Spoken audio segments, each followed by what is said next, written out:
What's up, Lucky Gamers? It's Lucky Lux. Alright, so let's take a look at Jay. So this dropped last night. I was tired, so I did not get to it, but I woke up early today to be able to record this video. Alright, so Jay is a reality damage character, kind of like a thought. He just kind of screamed reality, and he also has burn. Beast character, and he focuses on shields and counterattacks. I definitely did not expect that from him at all. I did not expect a shield counterattack character. Whenever allies with Jay's shield are hit, he will counterattack and apply burn to them and himself. Jay's burn can also purify freeze and cold, as well as greatly increases damage and shield efficiency when his HP is low. Jay's capability to deal damage and resist negative statuses will be further improved. Really interesting, right? So let's look at his I1 through 3.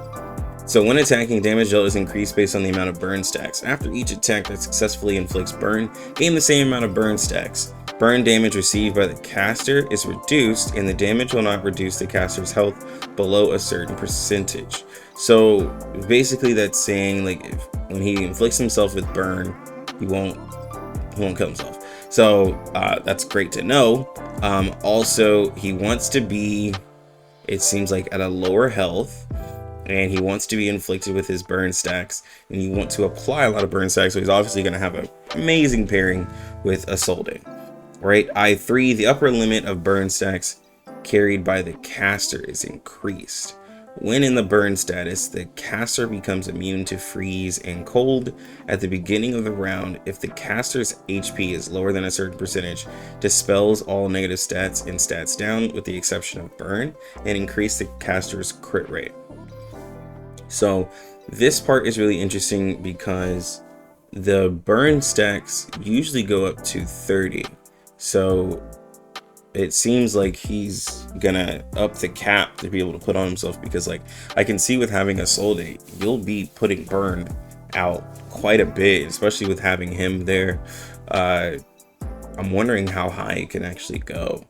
Also, him getting crit rate is nice because he doesn't have really crit in his kit anywhere else. Like, not that he really needs the crit, but of course, like, crit's just kind of reigning supreme in the game right now, and all of the burn characters pretty much use crit. Isolde, Spad, well, minus Ulu.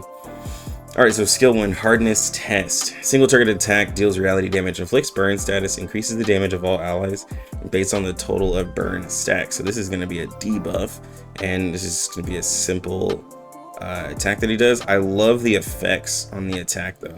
They really went all out on his skill effects. Really like it. Skill 2, heat treatment. Mass counter grants all allies a shield proportional to the caster's attack and the amount of burn stacks carried by the caster. When an ally under this shield is attacked, the caster will counter with high temperature backfire. High temperature backfire is a mass attack that deals reality damage to all enemies, inflicting burn, and deals additional damage based on the caster's lost HP. So he seems like he wants to be a bruiser, right? So we probably got our first bruiser character that wants to be low and does extra damage based off of that. So possibly a Simil-wise synergy there as well. And then he applies, so there's a couple of things here. He applies a mass counter, so pretty much if anyone gets attacked, he'll counter that. A couple of things though. How long does this last? Because if this only lasts one turn, then regardless of, like, I mean, it, at least whenever you use it, someone will be attacked most likely, and then you'll be able to counter.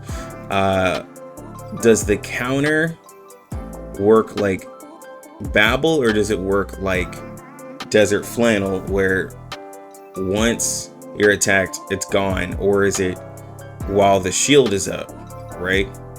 Because it's saying when an ally under the shield is attacked, it will counter. So if you boost his attack really high and give yourself a bigger shield, and let's say, you know, you get attacked once, it doesn't take the whole shield, and you get attacked again, do you get to do 2 counters? Because if so, his attack stat seems like you really want to get that high, and instead of going the, like, you know, crit rate, crit damage route, it seems like you want to go higher into attack, get him closer to 2k attack or something like that. So just really interesting. Just really interesting. And then hopefully the skill level will up the shield value. That way you can probably get a more counters out if it works that way, but I'm hoping it does. And so this effect looks really cool as well. Then his ultimate, Flight Over the Highway. It's a mass attack, deals reality damage. Before attacking, the caster grants the same amount of burn stacks from the target to himself. This attack will not inflict burn and will cause additional reality damage based on the amount of burn stacks on the targets. So we already know that Isolde can give a high amount of burn. We already know that he can apply burn, and it seems like he does extra damage on burn. His kit definitely caught me off guard. I wasn't expecting it to be a shield counter build, because like we just got Kikanya, who's kind of like a defensive supporter, and he seems more like a supporter with like the shields, but he's more like offensive, right?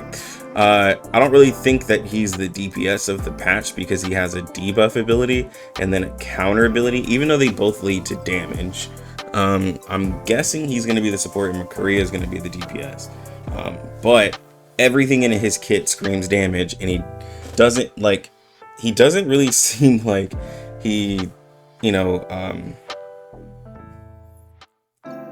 really seem like he's a support, I know, but he increases the damage of all allies based on the total of burn stacks. So he's in the support route. Like, none of his cars are really straight attacks except for his ult. And Isolde is kind of like one of those same characters where it's like, is this character really a support? So his kit kind of caught me off guard, but still exciting.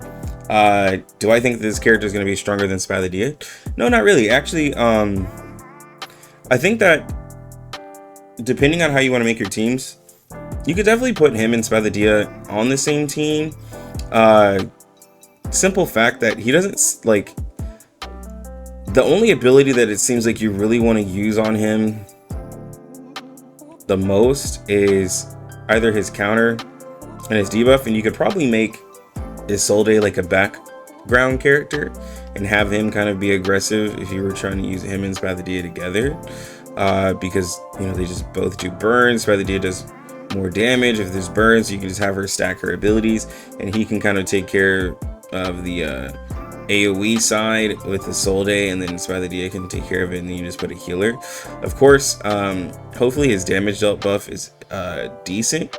That's the only thing. Like, if it's like a 20-30%, then it's not going to be the craziest. But if you're wanting to make him a DPS, it totally can work as well.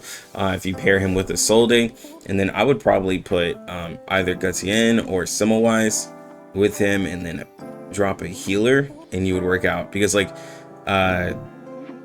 hopefully he has a decent resonance with crit, and then he could just be a DPS match with Isolde.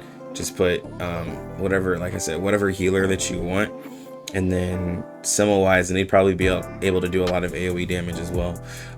He has a specific part here also with the freeze and the cold immunity, and I know this new boss is like an ice boss, so that's really exciting, and he seems like he'll be really strong against that.